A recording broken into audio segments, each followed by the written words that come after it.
ಎಲ್ರಿಗೂ ನಮಸ್ಕಾರ. ಭಾಗ್ಯ ಅಡುಗೆ ಚಾನಲ್ಗೆ ಸ್ವಾಗತ. ಇವತ್ತಿನ ವಿಡಿಯೋದಲ್ಲಿ ಸಿಂಪಲ್ಲಾಗಿ ಎಗ್ ಬುರ್ಜಿಯನ್ನು ಹೇಗೆ ಮಾಡೋದು ಅಂತ ನೋಡೋಣ. ಚೆನ್ನಾಗಿರುತ್ತೆ, ಇದು ಸ್ಪೈಸಿಯಾಗಿರುತ್ತೆ. ಈ ಚಳಿಗೆ ಸಂಜೆ ಸ್ನ್ಯಾಕ್ಸ್ ಥರ ತಿನ್ನೋದಕ್ಕೆ, ಮಕ್ಳಿಗೆ ಮಾಡಿಕೊಡೋಕ್ಕೆ ತುಂಬಾ ಚೆನ್ನಾಗಿರುತ್ತೆ.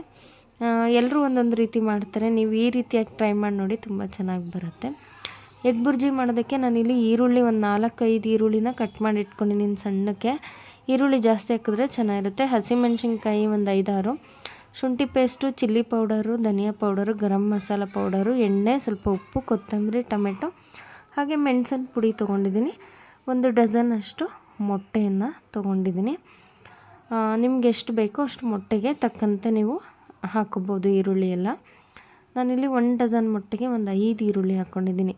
ಈಗ ಮೊಟ್ಟೆನ ಮೊದಲು ಒಡೆದ್ಬಿಟ್ಟು ಒಂದು ಬೌಲ್ಗೆ ಹಾಕೋತಾ ಇದ್ದೀನಿ.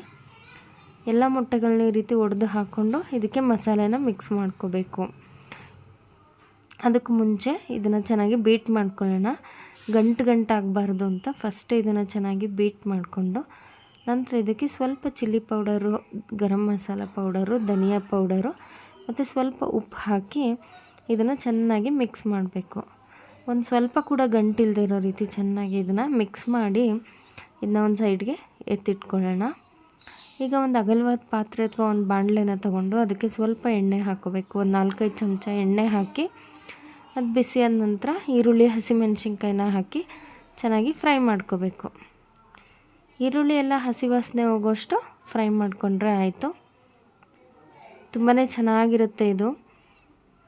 ನೋಡಿ, ಈರುಳ್ಳಿ ಫ್ರೈ ಆದಮೇಲೆ 1 ಸ್ಪೂನಷ್ಟು ಶುಂಠಿ ಪೇಸ್ಟನ್ನ ಹಾಕಿ ಅದನ್ನು ಕೂಡ ಫ್ರೈ ಮಾಡ್ಕೊತಾ ಇದ್ದೀನಿ.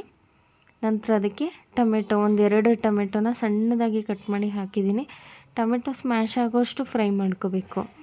ಟೊಮೆಟೊ ಎಲ್ಲ ಚೆನ್ನಾಗಿ ಮೆತ್ತಗಾದಮೇಲೆ 1 ಚಮಚ ಚಿಲ್ಲಿ ಪೌಡರು, ಧನಿಯಾ ಪೌಡರ್ 1 ಚಮಚ, ಗರಂ ಮಸಾಲ ಪೌಡರ್ 1 ಚಮಚ ಹಾಕಿ ಸ್ವಲ್ಪ ಉಪ್ಪು ಹಾಕಿ ಇದನ್ನು ಮಿಕ್ಸ್ ಮಾಡ್ಕೋಬೇಕು.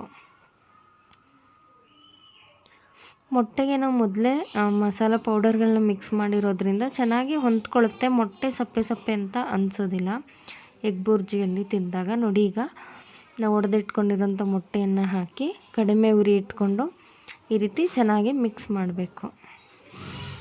ಸ್ವಲ್ಪ ಕೂಡ ತಳ ಹಿಡಿದೇ ಇರೋ ಹಾಗೆ ಈ ರೀತಿ ಕೈ ಆಡಿಸ್ತಾ ಇದನ್ನು ನಿಧಾನವಾಗಿ ಉಂಡೆಗಳ ರೀತಿ ಬರೋ ಹಾಗೆ ನಾವು ಫ್ರೈ ಮಾಡ್ಕೋಬೇಕು. ನೋಡಿ, ಈ ಥರ ತಳ ಹಿಡಿತಾ ಇರುತ್ತೆ. ಅವಾಗವಾಗ ಈ ಥರ ಮಿಕ್ಸ್ ಮಾಡ್ತಾ ಅದು ಉಂಡೆಗಳ ಹಾಗೆ ಮಾಡ್ಕೋಬೇಕು. ಈಗ ಅದಕ್ಕೆ 1 ಚಮಚದಷ್ಟು ಮೆಣಸಿನ ಪುಡಿನ ಹಾಕ್ತಾಯಿದ್ದೀನಿ, ಕಾಳು ಮೆಣಸಿನ ಪುಡಿ.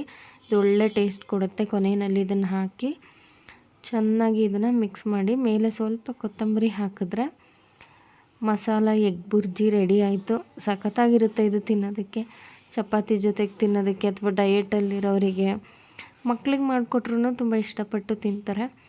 ನೀವು ಕೂಡ ಟ್ರೈ ಮಾಡಿ ನೋಡಿ, ಖಂಡಿತವಾಗ್ಲೂ ನಿಮಗೆ ಇಷ್ಟ ಆಗುತ್ತೆ. ಇಷ್ಟ ಆದರೆ ನನ್ನ ಚಾನಲ್ಗೆ ಸಬ್ಸ್ಕ್ರೈಬ್ ಮಾಡಿ, ಲೈಕ್ ಮಾಡಿ, ಶೇರ್ ಮಾಡಿ ಈ ವಿಡಿಯೋನ. ಹಾಗೆ ನಿಮ್ಮ ಅನಿಸಿಕೆ, ಅಭಿಪ್ರಾಯಗಳನ್ನ ಕಮೆಂಟ್ ಸೆಕ್ಷನ್ನಲ್ಲಿ ತಿಳಿಸಿ. ಮತ್ತೊಂದು ವಿಡಿಯೋದೊಂದಿಗೆ ಮತ್ತೆ ಸಿಗ್ತೇನೆ. ಅಲ್ಲಿವರೆಗೂ ನಮಸ್ಕಾರ.